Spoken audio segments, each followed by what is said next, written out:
Hey everybody, thanks for coming back to watch another video. I really do appreciate it. If you would, subscribe, hit the thumbs up, go to notifications, click the bell. You guys know the routine.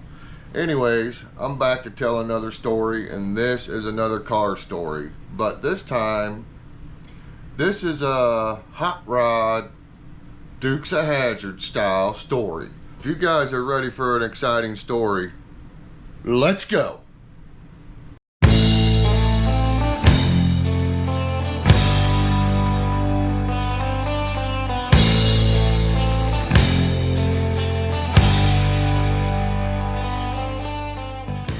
Hey you guys, glad you stuck in there through the intro. This one is going to be about a Pontiac Le Mans. I believe it was a 1972. My aunt had bought it. This car was slick. Nothing like mint condition, nothing wrong with this car. Had the 350 in it with the dual exhaust, the cherry bomb glass pack. Some of you guys know what I'm talking about when I say that. Cherry bomb glass packs, man, they were loud. Little bitty short glass packs. You might as well have said that you just had straight pipes. It was considered legal exhaust back then. I don't know about now, but anyways, this car was a brown color with a real heavy metallic. I mean, it sparkled. And I'm pretty sure it had a rag top on it, but I can't remember if it did or not. I can't remember, which it doesn't matter in the story, so whatever. This car was the loudest and toughest car I had ever seen or heard. So I got to drive this car too. I mean, even though I didn't have a driver's license, I didn't have a driver's license for the first 5 years I was driving neither. So anyways, I got to drive this car when my aunt wanted me to go to the store, go get something, you know. I got to take the hot rod, but I never got to take it out and do burnouts or anything like that. So one night, my buddy stays the night, my best friend.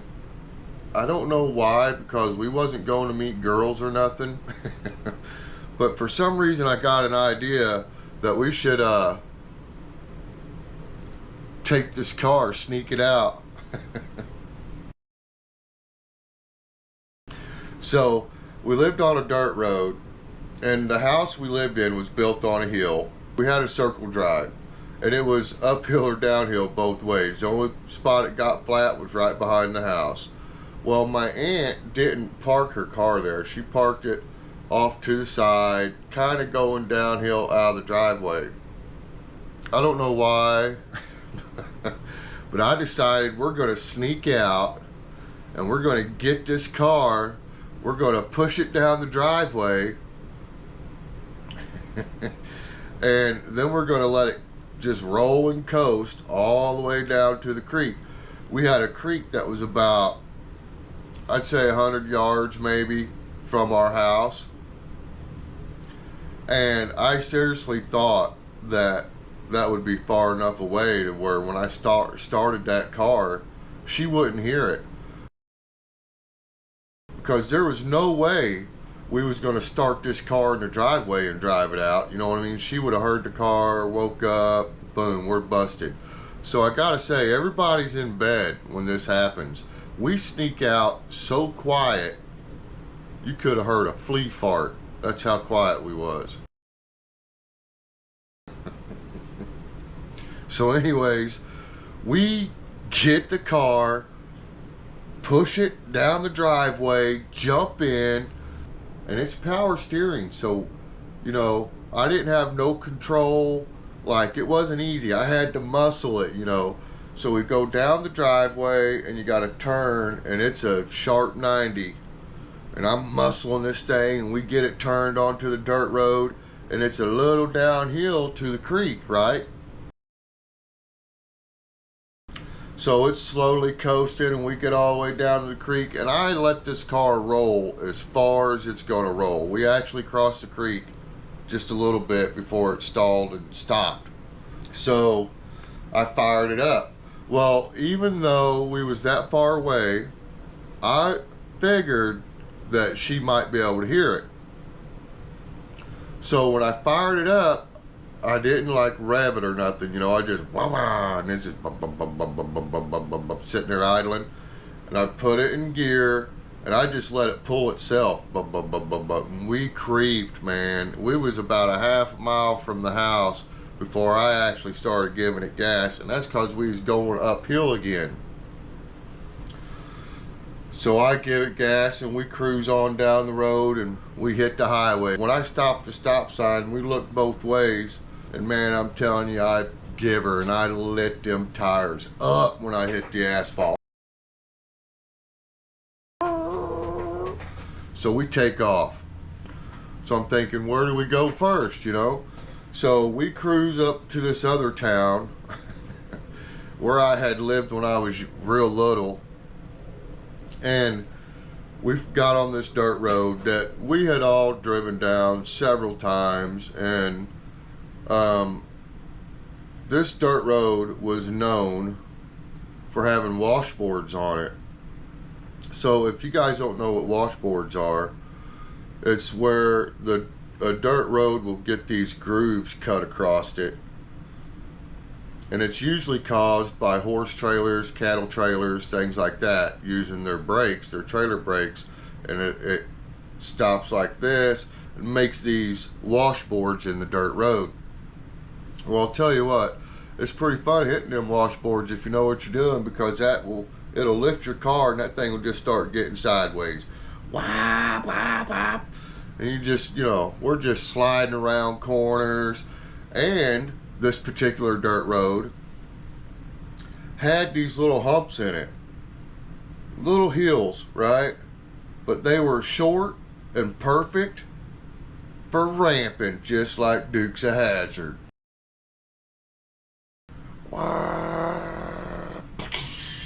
Right? So that's what we did first. We went and got on this one dirt road. We're sliding this thing around corners, cutting donuts in the middle of the dirt road,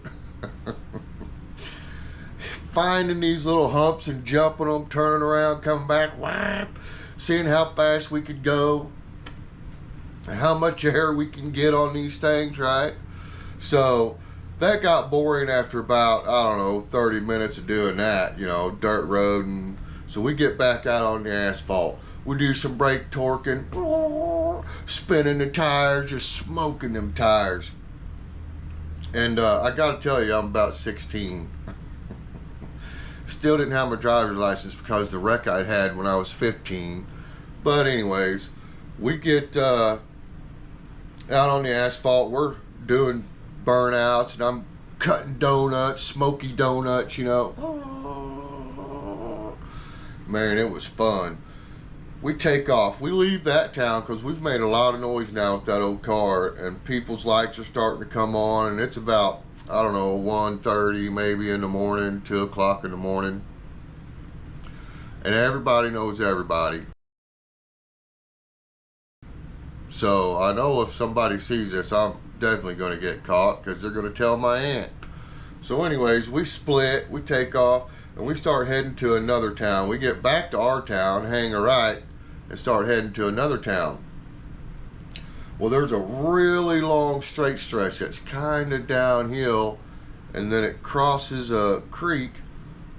There's a bridge, and then it goes back uphill, and it's a pretty long straight stretch going back uphill. So this straight stretch is right before my grandpa's house too. The grandpa that taught me how to trap and hunt and all that good stuff. And anyways, fish too. Anyways, always fishing and trapping.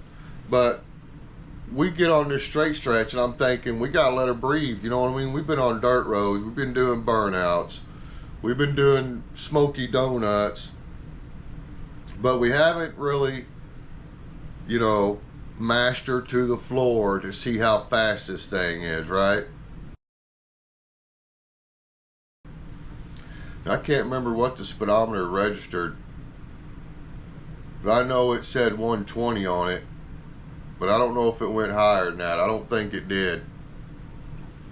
So, first run down the hill on the asphalt straight stretch, man, I give her whoop, whoop, open her up, right? We hit that little bridge, boom. I think I got up to about like 100, probably hit 90, 100. And I was like, man, my buddy, he's like, dang, man, this car's fast, right? Because it was torquey. So we hit the bridge, we cross the bridge, we go back up the hill. We get to the top of the hill, and it's about a 1 mile each side. 1 mile straight stretch on each side. It's a long straight stretch, you guys, but it goes downhill and back uphill right in the middle. So we get up to the top of the hill. I cut a donut. I cut a donut, hit the brakes, mashed the gas, slung her sideways. I guess that's a U-turn. So I cut a U-turn, got her turned around, we take off again. We're hauling the mail down this hill. We hit that bridge, boom. Now, the thing about this bridge, one side where the asphalt hit, it was pretty smooth. But the other side where the asphalt hit, it actually went down and up. It had a little hump right there. So, on the way back, we hit that hump. Boom, it launches that car. Now we're still only going about 100 when I hit this. So at 100 mile an hour, we hit that little hump and it launched that car. We left the asphalt. It come down, boom, and I just keep giving her, you know. You gotta drive right through that. So then I look over at my buddy and I'm like, we caught air. We jumped it. We got to do this again. So we go down to my grandpa's dirt road. We turn around there and we start hauling the mail back down to the bridge again. So we do this, I don't know, half a dozen times. And every time we're going just a little bit faster until the last time. Last time, we go up, turn around, we're coming back towards town. Now we're going towards my grandpa's dirt road. So I'm headed to the house. After this run, we're headed to the house. And man, this time I give it all, you guys. I didn't let up. Whoa! And when we hit that bridge, we was doing every bit of 115, according to the speedometer. And that car, and even though that one side was pretty flat, it like floated across that bridge, touches, and then as soon as it touches, we hit that hump. Boom! And I mean, it launched us. Whap! The motor's wrapped out. Whap! I had to let off of it. We hit the ground. Boom! Hard front end land. Wham! Whap! I get back in the gas. And no, it never get sideways or never got out of control, but it would just hit hard. Boom! Wow! I punch into it, and this is our last run. So up the hill, I'm still just giving it to the floor. Wow! I'm gonna see how fast it'll go. If I blow it up, I blow it up, right? Besides that, I really didn't have no concept at that time. I didn't think that car would ever blow up. Wow! It's maxed out, man. That motor, whoa, it's wound tight, you guys. I looked down at the speedometer and it was almost hitting 120. It was just almost to 120. We passed my grandpa's driveway. Well, just about 50 yards, maybe 60 yards past my grandpa's driveway was a little bit of a corner. Now, it wasn't a bad corner, but at 120, it was a bad corner. A friend of ours had actually wrecked his car. He had a little Ford Pinto with a 302 in it. Man, that car was fast. Well, he had wrecked it on that corner and rolled it into the ditch and hit the culvert. Anyways, he survived, but he was in a wheelchair for the rest of his life. So when I passed my grandpa's driveway, I let off. Right, I start letting it slow down. I start working the brakes, and I get her slowed down. We're probably doing around 70, maybe 60 when I come in the corner. No big deal. We can make it at that. It's just a little corner like that. So we start going back home. Now, here's the trick. As you know, the house is on a hill. So I have to drive this thing uphill no matter which way I go. And I don't want to drive it past the house and then up the driveway from the side that we came out. I want to come in to the driveway before the house and just try to let it crawl up the driveway and park it where my aunt had it parked. So about the time we start coming down the hill to cross the creek, I've got this thing in low gear. I've turned all the lights off. Enough moonlight we can see the dirt road. Plus I knew that dirt road like the back of my hand. I could have drove with my eyes closed. And we crossed the creek. I've got this thing in low gear, so I'm not even having to really give it gas. It's just kind of chugging along, pulling itself. Boom, boom, boom, boom, boom, boom. We get to the bottom of the driveway. So now I've got to climb the driveway. So real slowly, very minimal acceleration. Well, it woke my aunt up, so.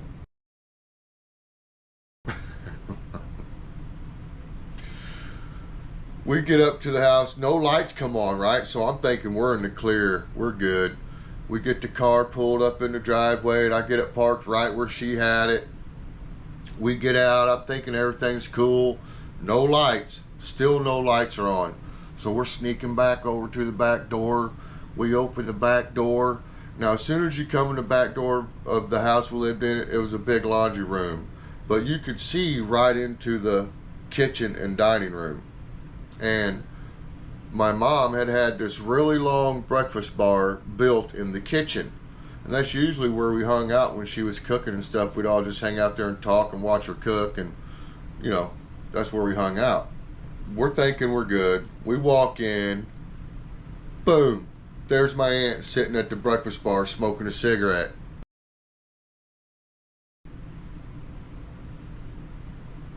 So I knew right then I was in big trouble. I didn't know how much trouble actually, but I figured it was going to be pretty bad, big trouble. My aunt looks at me. I was like, oh, hey, Aunt. So-and-so. And she's like, I can't believe that you boys stole my car and went joyriding in my car. If something would have happened to you guys, no one would have known. You guys would have just been up in the woods somewhere, you know. And she was really worried because you have to remember the year before I'd had a bad wreck, and I'd had a bad wreck from driving too fast. And so she knew how I was. She knew that I liked to go fast, just like Ricky Bobby. Right? So. But she's not near as mad as I thought she was going to be. And she doesn't even give me a lecture or nothing. She kind of gets on to us and, you know, tells us how worried she was. But then, you know, she's like, pauses, so we figure it's over. I start to walk away, and she says, hey, tell me something. And I turn around, I was like, what? Is it fast? Does she run pretty good?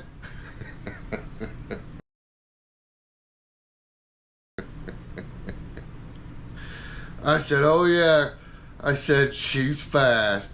I said, I'll tell you what. We need to take that car to the drag strip. Now, it wasn't that fast, you guys. But you got to remember, I was young and I had never driven a muscle car like this before. So it really it got in my blood. I liked that car. It was fast.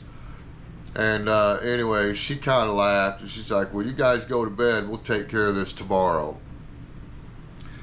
So me and my buddy, we go back up to my room, and you know, we talk. We don't go to bed. We sit and talk about the whole thing, you know, and finally we fell asleep. Get up the next day, and my aunt was really good at this. She wouldn't really punish you or get on to you when she was really mad or really upset, because she didn't want to go overboard or overdo the punishment. So we get up the next day and we come downstairs to eat breakfast, and she's down there having a cigarette, and she said, what do you boys got planned? We're like, we don't know. And she says, well, I got something for you to do. And here's where the punishment come in.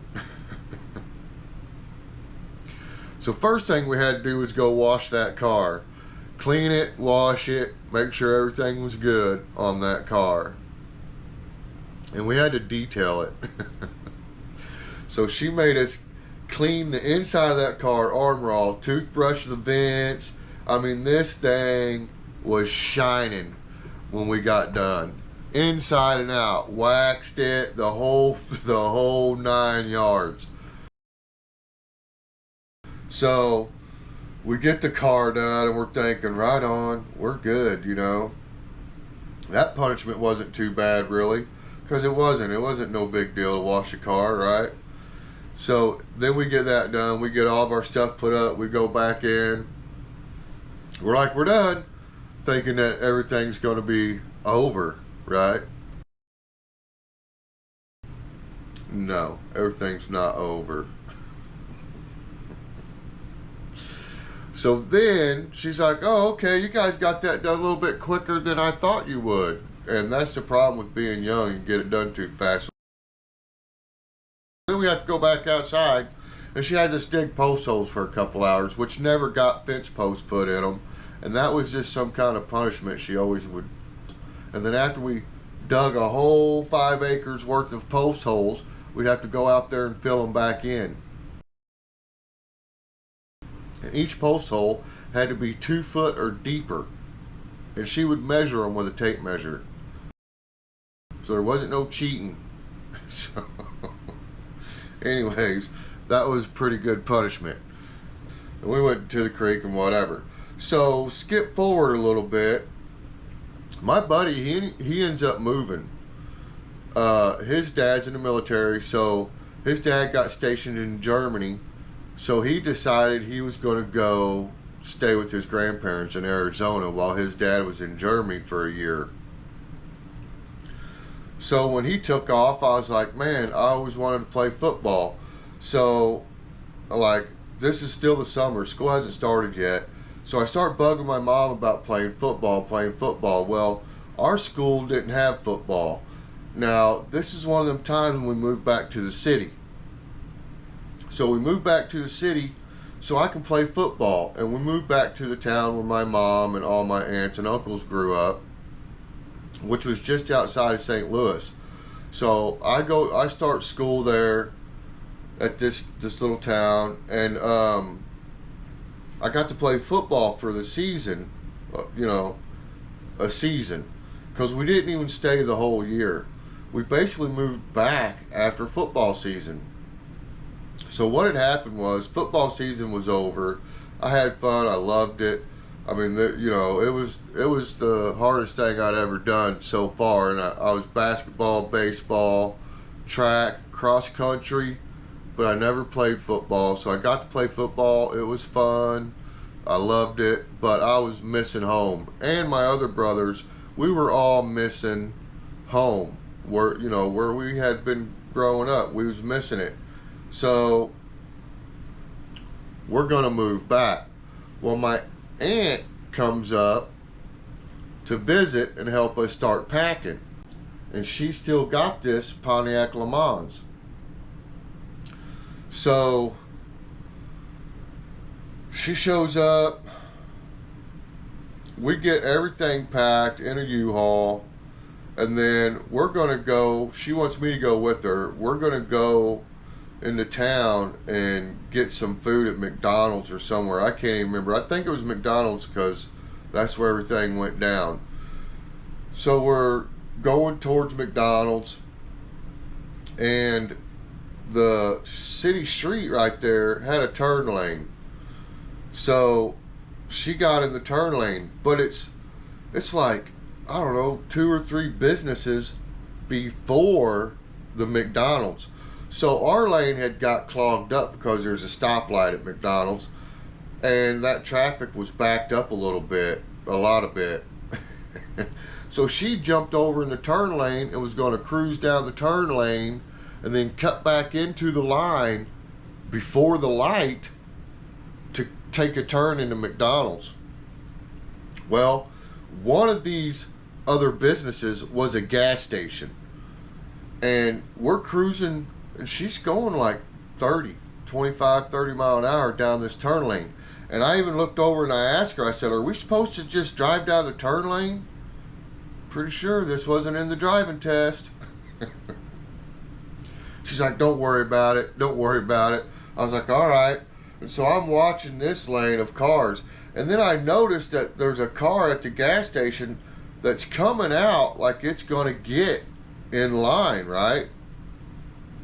And then I see the gap between the cars in that lane where they have actually left a space for this person to leave the gas station and either get in line or get over in the turn lane. And so about the time I notice it, I look over at my aunt and I tell her, hey, there's a break right there. That guy's pulling out of the gas station. And about the time I get pulling out of the gas station and I'm looking at her, I look back over and this car comes out of the gas station and T-bones us and hits right into my door. Now luckily I had my seatbelt on. She was wearing her seatbelt, but it just caved my door in, and I mean totaled that Le Mans. T-boned us. So anyways, that was a bad time. That car got totaled. So we got all of our stuff loaded up. It's in a U-Haul. Now we got to get a truck and trailer to haul the car back. So we get a truck and trailer, and we get the car put on a trailer, and we move back home, and we take the smashed up Le Mans back home. And I'm pretty sure she ended up calling old boy down the road in the other town that had the junkyard. Pretty sure she ended up selling that to him.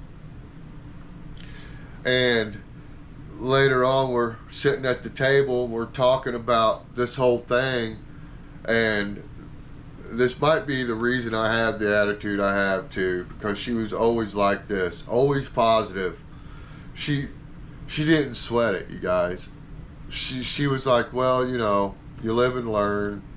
We'll get another car, and it'll be all right. Don't worry about it. You know what I mean? So that's what happened. She got another car, and we went on with our life, and that just became a story. Okay, so remember, even if you got the coolest muscle car in the world, and then you get T-boned, don't sweat it. It's not that big a deal. Something's bugging you, don't sweat it. Call a friend, call a family member, call 988. I put it at the beginning and the end of every one of my videos because I want people to get help. Mental health is serious. If you're seriously having depression issues and any kind of bad thoughts, you need to get a hold of somebody. And sometimes just talking to one of your friends is the best thing, right? They understand you the most usually. So don't give up. Don't sweat the little stuff. Squatch it and keep on keeping on. Peace.